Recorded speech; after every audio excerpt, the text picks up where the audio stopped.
Welcome to The Great Detectives of Old Time Radio. From Boise, Idaho, this is your host, Adam Graham. If you have a comment, email it to me, box13@greatdetectives.net. Follow us on Twitter, Radio Detectives, and become one of our friends on Facebook, facebook.com/Radio Detectives. Today's episode is brought to you by the financial support of our listeners. Thanks so much for your support. And I especially want to thank Don for sending along his donation via mail. And we'll talk a little more about his comments at the end of the program. Here now is today's episode of yours truly, Johnny Dollar. This was one that was promised actually after the Gerald Moore audition and at the end of the Bob Bailey script from last week. So here now is The Molly K. Matter, Part 1 and Part 2. From Hollywood, it's time now for Bob Bailey as Johnny Dollar. Dave Borger, Johnny, Marine and Maritime Casualty. Hiya, Dave. Awful. I'm in mourning, Johnny, for Molly Kay. Oh, sorry, Dave. You have my sympathy. Save it. This is money, not sentiment. We had her insured for a cool $500,000. You mean dames come that high these days? No, but a rusty old tub of a freighter does. What happened? She steamed out of San Francisco Bay bound for Yokohama. 20 miles off the Golden Gate, she upended and departed this world forever. Real sudden, huh? Too sudden. I don't like sudden things. Why don't you fly out there, Johnny? Take a look at the remains. Sure, as long as you're willing to pay for it. You're hired, but be careful. Don't get yourself killed. While I'm on an expense account? Dave, you've got a lot to learn.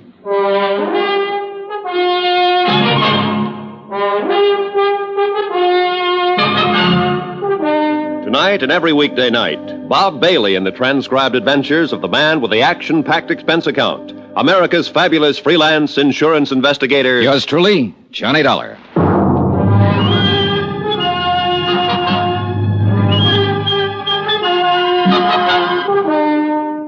Expense account submitted by Special Investigator Johnny Dollar to the Home Office, Marine and Maritime Casualty Limited, Hartford, Connecticut. The following is an accounting of my expenditures during the investigation of the Molly Kay matter. Item 1, $164.50, plane fare and incidentals, Hartford to San Francisco.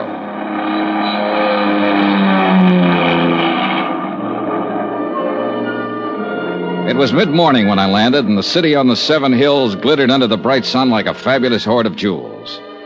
A cool, crisp breeze was driving the usual night's bank of fog out toward the open sea, and the clear waters of the bay danced and sparkled from the touch of the wind. It was a day and a place that felt lusty with life and the joy of living.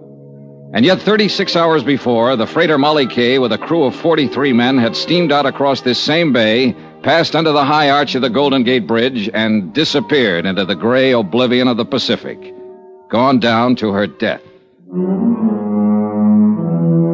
Item 2, $1.55, local transportation. Limousine to my hotel, where I barely had time to check in.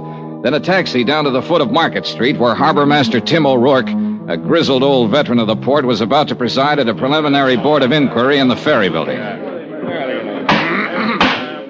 right, boys, all right. Let's have it quiet. Now, all of us know what we're here for, but just to make it official, I have to announce that this is the preliminary hearing of a board of inquiry investigating the loss by sinking of the vessel Molly Kay. Needless to say, for you that know me, the proceedings are going to be pretty informal. Yeah, you can be sure of that. All right. Now, the bare facts seem to go something like this. The Molly Kay cleared her berth at Pier 29 at 10:12 p.m. night before last. Destination, Yokohama. Primary cargo, grain. The Molly Kay was a steel-hulled Class C freighter, oil-fueled, with a steam turbine drive. She was under the command of her owner, Captain Edgar Brawley of San Francisco. Now, is Captain Brawley present? I am. But if you're expecting me to testify... Well, later, Captain, later. All right. At 10:38, the Molly K dropped her pilot and proceeded on out to sea. Fog conditions were reported at the time as medium to dense. Then at 12:49 a.m., the radio operator on duty at the Point Bonita Coast Guard station picked up the first distress signal. Now I'll call the first witness, the officer in charge of the rescue operation, Lieutenant Commander Barton Fields of the United States Coast Guard. Will you take the witness chair, Commander? Now raise your right hand, Commander. Do you swear the testimony The you're about inquiry to moved give along, is the whole truth, but not and much nothing came but the out that truth, wasn't so help already you? known. The Coast Guard commander testified that 5 minutes after the first distress call, the Molly K had sent a second SOS, stating she was sinking rapidly by the bow. According to the message, the vessel had struck a submerged derelict. The captain and crew had taken to the lifeboats, and 2 of these were picked up immediately. A third boat, missed in the heavy fog, made shore and beached under its own efforts. Now, according to this report, 2 men, William Mack, machinist, and Benny Wong, steward, are still missing. Now, further search has now been abandoned, and these men are presumed to be dead. I think that's all, Commander. Thank you. Now, will radio operator G.A. Beck take the witness chair? While the testimony went on, I studied the teletypes from the home office that I'd picked up at the hotel. Again, nothing much that wasn't already known, with a few exceptions. A stray fact or two, a couple of odd details, nothing else. But the seeds of suspicion are pretty small, and if they're kept well watered, sometimes they grow up into nice, tall, blooming hunch plants. Then Chairman O'Rourke called the witness I was most interested in. Will Captain Edgar Brawley please take the chair? The man who stood to collect $500,000 if the sinking was legitimate. But I was pretty sure it wasn't. Raise your right hand, Captain. Do you swear that the testimony you are about to give is the whole truth and nothing but the truth? I do. You can sit down. He was a man about 50, maybe older, but he had the body of a young bull. Hard, stubborn, belligerent. He figured to be a tough lad to tangle with in court or on the deck of a ship. Now, Captain, will you tell us what happened in your own words? Starting where? From the time you dropped the pilot. Unless something happened earlier that might have some bearing on this case. There wasn't nothing happened earlier or later that got any bearing on it. We hit a submerged derelict, that's all. Now, what more do you want to know? Your story, Captain. Just for the record. Be no different from what you've already heard from all the rest of them here. This is an official board of inquiry, Captain, whether you like it or not. I'll be the judge of what's important and what isn't. Yes, sir. Well, after we dropped the pilot, I set a course north 77 west, aimed to bring us into the main shipping lane by daybreak. Then I assigned the watches, had the deck gear stowed away, opened the trip log, got ready to settle down for the night's run. Normal procedure, in other words. That's what I told her. There wasn't nothing that was... Go on with your story, Captain. My first officer took over the bridge, like he already told you he did, and I went to my quarters. What was the weather like at the time? Same as it'd been all evening, so foggy you couldn't see 100 feet from the bridge. And you took all the usual precautions prescribed for such a condition? Of course. Go on. Well, it was a while before midnight.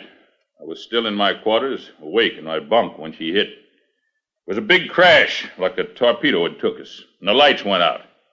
We started losing the headway, and a couple of minutes later, the engineer cut the engines and pulled his fires. Water had busted right through number 1 and number 2 bulkheads and was rising fast in the boiler room. Must have ripped half the bottom out of her. What did you do next? I called the engine room gang on deck, and... well, then I give the order to abandon ship.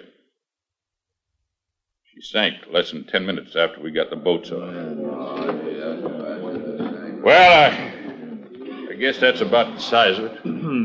Submerged derelict in the shipping lane. It was an accident, pure and simple.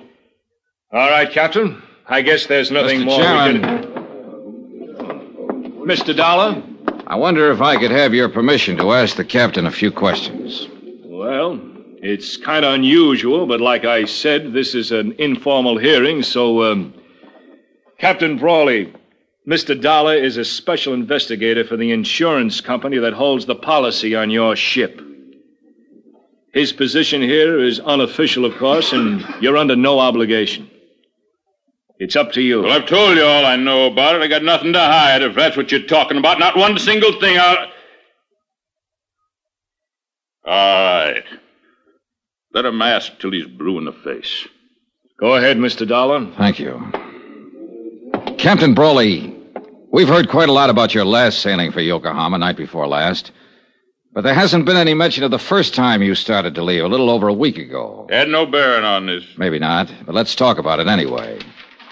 According to my report, you were 6 hours out of San Francisco when you radioed the Coast Guard to stand by. You had a cargo fire in number 2 hold. That's right. A little while later, you told them you had the fire under control, but you were returning to port. I wanted to check the damage, make sure the ship was sound. Yeah. So you laid up in harbor for a week. You filed a claim with our home office in Hartford for estimated damages of $6,300. Come to more. But when the company appraiser called at your office on Pier 29, you refused him admittance to the ship, and an hour later you wired Hartford and canceled your claim. That's right. A $6,300 loss, fully covered by insurance, and you suddenly decided not to make any claim for it? I'd have lost more if I had claimed it. How do you figure that? Because I had found out that I'd have to lay up here for another 2 weeks while that sneaking company of yours checked the facts, as they call it. I had a cargo on board. I had a delivery date ahead of me. Couldn't afford to waste 2 weeks. What caused the fire? I don't know. Who found it and reported it? Man named Bill Mack. All right. He was one of the 2 men that drowned when the ship went down. What of it? What are you trying to make out of it? All right, let's quiet down now. Let's have order in here. Now, at the time of the accident, Captain, the sinking, we're led to believe that it was a little foggy out that night. You doubt it? No, not in the least. That's why I can't quite understand how you managed to see that submerged derelict. I didn't see it. Then who did? Nobody, as far as I know. That fog, you couldn't see your hand in front of your face. There was no fog the next day. The Coast Guard searched the area for hours, and they didn't see it either. Well, it probably sunk when we hit it. Just what are you getting at, Dollar? How do you know there was any submerged derelict, Captain? What do you mean? You said there was a big crash. All the crew members described the accident as a sudden hard shock. In fact, one of them, Mr. Hawkins there, who was up forward on bow lookout, said it felt like a blast, like something... No, you don't. Oh, no, you don't. Mr. Hawkins. I didn't say it was no blast. What I said was it just kind of felt like one. You ain't gonna go putting no words like that in my mouth, Mr. Dollar. You ain't gonna get me mixed up in this. Mixed up in what, Mr. Hawkins? In this here whatever's going on, or whatever you're trying to claim is going on.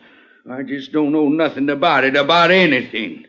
And I just don't want anybody putting words in my mouth, that's all. Claiming I said something I didn't. Well...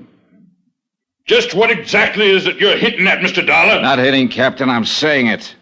I don't think there was a derelict. I think the Molly K was sunk by an explosive charge placed in a hole. Are you accusing me of that? I'm not accusing anybody, not yet. All right, now let's settle down. Are you claiming I'd sink my own ship just to collect a few lousy bucks worth of insurance? I don't know who did it, Captain Brawley, but I'm going to find out. And whoever it was, they're in it up to their neck. 2 men died when the Molly K went down, so this thing's a whole lot worse than just a crooked insurance racket. It's a case of cold-blooded murder.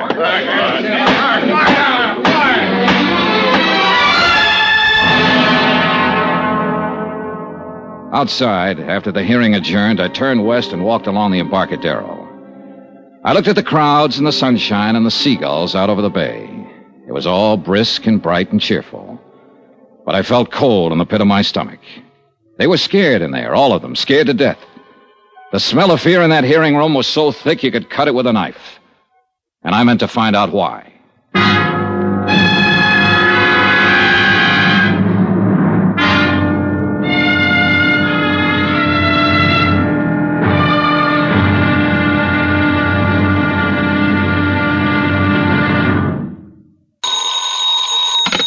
Johnny Dollar. You don't know me, Mr. Dollar, but you're going to. Well, I can hardly wait. You won't have to wait. I want you to meet me tonight. Where? On the waterfront. 9:00. Yes? It's dark down there at 9. It might be dangerous. Are you scared? Strange women always scare me. Where on the waterfront? Pier 29. That's where the Molly Kay was birthed before she sank. Molly Kay was my mother. Meet me at 9? I don't know. Blind dates never work out for me. I'm always sorry afterwards. You won't be sorry this time. Is that a promise? That's a promise.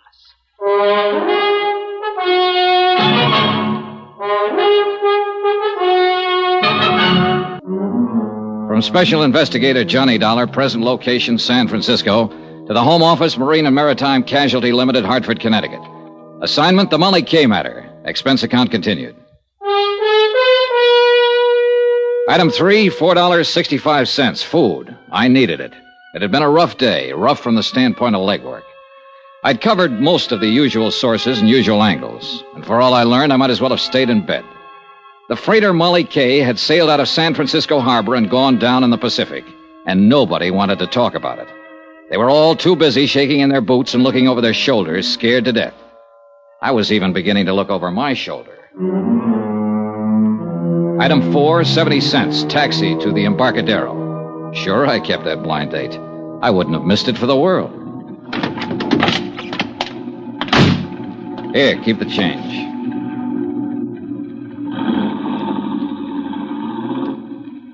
It was dark and lonely along the waterfront. The fog was down, drifting in off the bay, dimming the scattered streetlights with a damp haze and muffling the sounds of the city. Alcatraz, lost and hidden somewhere behind the murky, wet blanket, kept sounding its mournful warning across the water. And the night gulls seemed to cry out in answer to it. I crossed the siding tracks and headed toward Pier 29, and toward whatever was waiting for me there. Or whoever. The office and warehouse of the Brawley Shipping Company, owner of the Molly Kay, was about halfway out the pier. I'd been there earlier in the day and found it closed and locked. But there was a dim light burning there now. I headed toward it. Just about then, as I passed under the last wharf light and turned toward the office door, I started to get that old feeling. I'd had it before in other places. Once in the heart of an Orinoco jungle, in an alleyway in the Casbah of Algiers, one time in London Soho, and again in Suez. Somewhere, close by, hidden by the fog and shadows, there was somebody watching me. I stood listening, straining to hear some telltale sound from the darkness. Nothing. But there were a dozen hiding places within a radius of 50 feet, and I wasn't fool enough to start searching them, not knowing what I'd find. I turned to open the door to the Brawley office. Get your hands up, Mac. He'd been standing behind a post right beside the door. Okay. Now, what are you prowling around here for? I was restless, couldn't sleep, and I loved that foghorn. Wanted to get close to it. Knock it off, wise guy. This is a gun in your back, not a peppermint stick. Oh, don't say things like that. I faint easy. One more smart crack at... Wait a minute. Turn around toward the light. Sure. I'm always glad to oblige. Just sucker up. All right, come on, let go of it. Stop it. Let go of that gun. You're going to break my... All right. Come on, get up, get up. Come on your feet.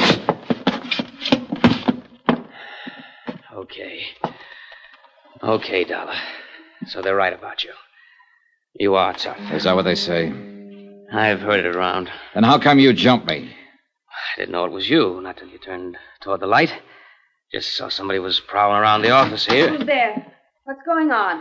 It's all right, Ellen. Dean, what are you doing here? I could ask you the same thing. Why, I just came down to do some work on the books and... Oh. This is that insurance investigator, Johnny Dollar. Yes, I know. What do you mean you know? I asked Mr. Dollar to meet me here tonight. Why? What are you up to? Nothing. I wanted to talk to him, that's all. Down here alone, at this time of night? Dean, suppose we talk about it tomorrow. Okay. That's the way you feel. Not a matter of how... We'll discuss it tomorrow. All right. Oh, the gun, Dollar. Do I get it back? Oh, sure. Here you are. Don't let anybody take it away from you now. Don't worry. They won't. I'll see you tomorrow, Dean. Yeah. Yeah, sure. Come in, Mr. Dollar. I followed her into a suite of offices that were a lot plusher on the inside than they were on the outs. Mahogany paneling, leather chairs, rugs, sofa, an open fire burning. Small but cozy, like the girl herself. So we talked. The weather, the fog, the weather yesterday, how we like San Francisco, sparring type talk. Then finally came the tip-off that we were going to get down to business. Would you like a drink, Mr. Dollar? I poured scotch for both of us, and the clink of ice served as opening bell for the first round. Mr. Dollar sounds so oddly formal. Do you mind if I call you Johnny? Johnny it is. And you? Ellen Brawley. I guess I am a little slow in introducing myself. But it upset me. Dean being out there, I mean. And acting the way he did. You're Captain Brawley's daughter. Yes. As I told you on the phone, Molly Kay was my mother's name. Father thought the world of her. It broke his heart when she died. Later, he named his ship after her. And now the ship is gone, too. Yes. Ellen, what about this man you call Dean? How does he figure in this? Dean Sutton, he's an exporter. I've known him for some time. He's not usually the way he was tonight. Jealousy always makes a difference. Jealousy? Sure, it's stuck out all over him. He just does business with my father. It was his cargo that sank with the Molly Kay. Grain, bound for Japan. Oh, I see. I've gone out with him quite a lot, but he takes far too much for granted. I'm a free agent, Johnny. I call my own shots. Yeah, I guess you do. So tonight you call me. I heard about the hearing. How you questioned my father. Accused him of sinking his own ship to collect the insurance. I didn't accuse him. It amounted to that, didn't it? I said I was sure somebody had done it. He put the shoe on his own foot before I even had it out of the box. What makes you so sure? Oh, a lot of little things that don't add up. What little things don't add up, Johnny? Oh, this and that. Did you know your father put a heavy mortgage on the Molly Kay 7 months ago? How did you find out? Bureau of Records, Maritime Division. Know when the mortgage comes due? Next month. He had to install new boilers. That's why he did it. And he'd have been able to pay it off after this last voyage. He'd also be able to pay it off after he collected the insurance and have a lot left over. You're wrong. You don't know my father. No, I don't. Do you know who holds that mortgage? A woman named Lu Tang. That's right. Better known as Shanghai Lu. She owns a nightclub up in Chinatown. Quite a girl. You know her? Very well. All right, Ellen, let's quit circling around and get to the point. What's on your mind? I don't know. Nothing, really, I guess. I just wanted to tell you that you're wrong. About my father, I mean. If the Molly Kay was sunk deliberately, he had no part in it. I'll make a note of that, even though your opinion may be a little bit prejudiced. Well... Are you leaving? Might be a good idea, don't you think? Wait. Johnny? Yeah? I was sort of hoping we'd be friends, maybe. Oh, I feel very friendly toward you. Do you, Johnny? As much as this. That much, Johnny? That's pretty friendly. I told you. I call my own shots. I know. But you didn't tell me you're engaged to Dean Sutton. I found that out from a newspaper file. It was all a mistake. It's his idea. And I thought you always called your own shots. Don't go, Johnny. I promised you on the phone that if you came, you wouldn't be sorry. I'm not. Good night, Ellen. Outside on the pier, the fog was thicker than ever. The wharf lights were dim glows in the swirl of mist, and sounds, even close ones, were muffled and hollow. I couldn't figure Ellen Brawley, at least not completely, where she stood in this and the reason for the pitch she'd made. I left the pier and turned west along the Embarcadero. Mr. Dollar? Huh? Over here. Get out of the light. Evening, sir. You're out late, Mr. Hawkins. Well, I was waiting around. I kind of wanted to talk to you. I saw you come in the taxicab earlier. All right, let's talk. I hope you don't hold it against me. jumping up in the hearing room that way, but I was scared. Scared of what, Mr. Hawkins? I don't rightly know. That's the trouble. But there's something strange going on, Mr. Dollar. And it ain't safe for a man to let on he notices. The whole crew feels the same way. That's why they ain't talking about it. About what? Things that's happened. Things that ain't been brought out yet. And I wouldn't be talking neither if Bill Mack hadn't been a mighty good friend of mine. Bill Mack. He was one of the 2 men who went down with the ship. That he did. May he rest in peace. But you're wrong, Mr. Dollar. There wasn't 2 men. Bill was the only one. What? That Chinese steward, Benny Wong, he didn't drown. He was in that lifeboat that got to shore. Then the men in the boat knew it. Why didn't they say so? Well, they was scared to. He disappeared later, and they was all scared to say anything. I don't know what's happened to him since... Here, back of this wall. Keep your head down. I crouched behind the concrete tide wall, my gun drawn, and peered into the darkness, trying to catch some sign of movement behind the blanket of fog, listening for some faint sound that might be the giveaway. Nothing. And to go hunting in those shadows against somebody who knew the waterfront would be about as healthy as stepping out in front of a truck. I gotta get out of here, Mr. Dollar. I gotta get away from here. Hawkins, wait! I ain't doing any more talking. And it won't do you no good to ask. They know every move a man makes. I got nothing more to say. All I want is to stay alive. So that was that. Fear again. He was scared to death. And I couldn't very well blame him. That shot had come close. But there was one thing Hawkins hadn't thought of. I had. And I didn't like the thought. That bullet might not have been meant for him. It could have been aimed at me.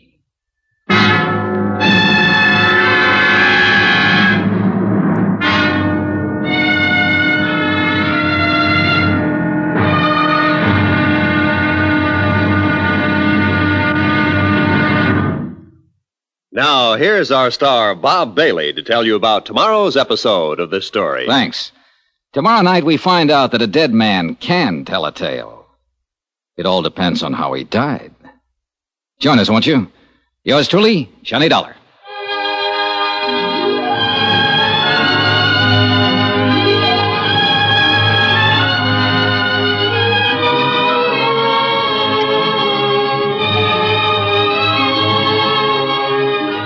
Yours truly, Johnny Dollar, is transcribed in Hollywood. Written by Les Crutchfield, the entire production is under the direction of Jack Johnstone. Be sure to join us tomorrow night, same time and station, for the next exciting episode of Yours truly, Johnny Dollar. Roy Rowan speaking.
Welcome back. Well, there was a great example here of what you're able to do when you have these multi-part shows with that courtroom scene or the inquiry scene. It's great drama, classic. It's not something you can do in a show where you only have 30 minutes for the whole shebang, or at least not something you can do in the kind of detail they did in this episode. So, good case getting started. We'll look forward to more. Speaking of more, we do have some reactions to the Gerald Moore performance last week. or I should say a couple weeks ago. Joan says, I thoroughly enjoyed Gerald Moore as Johnny Dollar on Friday, but I like him as Philip Marlowe and Bob Bailey as Johnny Dollar. I thought I'd give you my 2 cents worth. Have a good weekend. Well, thanks so much. I think there's probably a fair amount of agreement on that, actually.